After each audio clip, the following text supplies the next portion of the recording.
हरे भरे खेतों के बीच बसा एक छोटा सा गांव था, सरसोंपुर। वहां तरह तरह के पक्षी रहते थे। उसी गांव के पुराने बरगद के पेड़ पर एक नन्ही सी प्यारी सी चिड़िया रहती थी। उसका नाम था चुनचुन। चुनचुन बाकी चिड़ियों की तरह बहुत तेज नहीं उड़ पाती थी। जब भी वो उड़ने की कोशिश करती तो उसका संतुलन बिगड़ जाता और वो नीचे आ गिरती।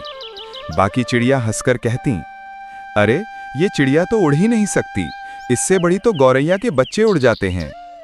चुनचुन को बुरा तो लगता, पर वह निराश नहीं होती। वो रोज उड़ने की कोशिश करती।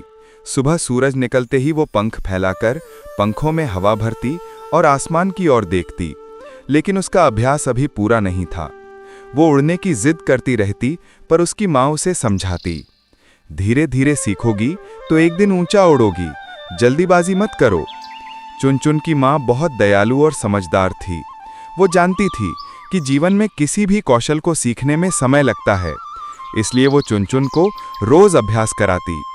चुनचुन सुबह उठते ही 2 दाने खाती और फिर उड़ने की कोशिश में लग जाती। इसी बरगद के पेड़ से थोड़ी दूर एक तालाब था, जहां पानी पीने कई जीव आते थे। गाय, बकरी, कबूतर, मोर और तोते भी। उन्हीं में से एक था एक घमंडी तोता, लालू। लालू की आवाज तेज और रंग चमकीला हरा था। वो अपने पंखों, अपनी बुद्धि और अपनी आवाज दोनों पर इतराता था। वो हर किसी को उपदेश देता और अपने आप को सबसे श्रेष्ठ समझता। एक दिन तालाब के किनारे लालू ने चुनचुन को देखा। वो उड़ने की कोशिश कर रही थी, पर बार बार गिर रही थी। लालू जोर से हंस पड़ा। अरे छोटी चिड़िया, उड़ना तुम्हारे बस की बात नहीं। बैठो, मैं तुम्हें कुछ समझाता हूं। आदमी को काम वही करना चाहिए जो उसे आता हो। तुम्हें उड़ना नहीं आता तो कोशिश भी क्यों कर रही हो? बैठकर दाने चुगो और शांत रहो। चुनचुन चुप रही, पर अंदर अंदर उसे बहुत दुख हुआ। वो समझ नहीं पाई कि कोई दूसरा उसे क्यों उसकी क्षमता कम आंक कर रोक रहा है। दिन बीतते गए। चुनचुन रोज विचलित होती, लेकिन कोशिश नहीं छोड़ती। इसी बीच गांव में एक दिन तूफान आने लगा।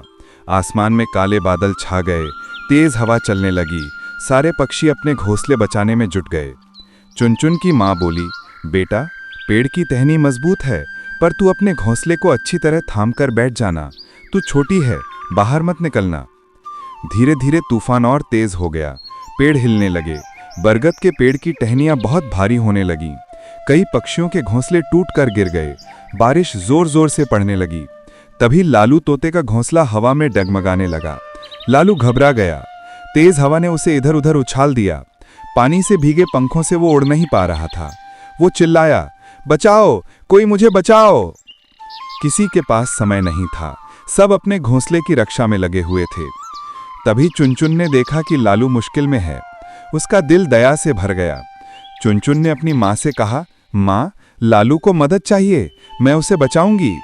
उसकी माँ ने घबराते हुए कहा, लेकिन तू अभी ठीक से उड़ नहीं पाती। चुनचुन बोली, अगर मैं कोशिश ही नहीं करूंगी तो उड़ना कब सीखूंगी? आज हिम्मत करनी होगी। चुनचुन ने हिम्मत जुटाई। उसने अपने पंख फैलाए, हवा की दिशा समझी और पूरी ताकत से ऊपर की ओर छलांग लगाई। इस बार वह गिर नहीं पड़ी। हवा तेज थी, लेकिन उसके पंखों में आत्मविश्वास था। उसने एक बार दाएं पंख को संभाला, फिर बाएं। धीरे धीरे वह हवा में तैरती हुई लालू तक पहुंच गई। लालू पानी में गिरने वाला था। चुनचुन ने उसे चोंच से हल्का सा थाम लिया और एक टहनी की ओर धकेल दिया। टहनी तक पहुंचकर लालू संभल गया। चुनचुन ने फिर एक बार ऊंचा उड़ान भरी और सुरक्षित घोंसले की ओर लौट आई। यह देखकर उसकी मां की आंखें नम हो गईं। तूफान शांत हुआ, आसमान साफ हुआ, बारिश रुक गई। अगली सुबह पूरी बरगद की शाखाएं चमक रही थी। सूरज निकल आया था। लालू तोते ने सबके सामने चुनचुन के लिए कहा, मैंने इसे उड़ने से रोका, मजाक उड़ाया, लेकिन आज इसने मेरी जान बचाई। चुनचुन, तुम बेहद बहादुर हो। तुमने साबित कर दिया कि कोशिश कभी बेकार नहीं जाती। चुनचुन शर्माती हुई मुस्कुराई। बाकी चिड़िया भी उसकी प्रशंसा करने लगी।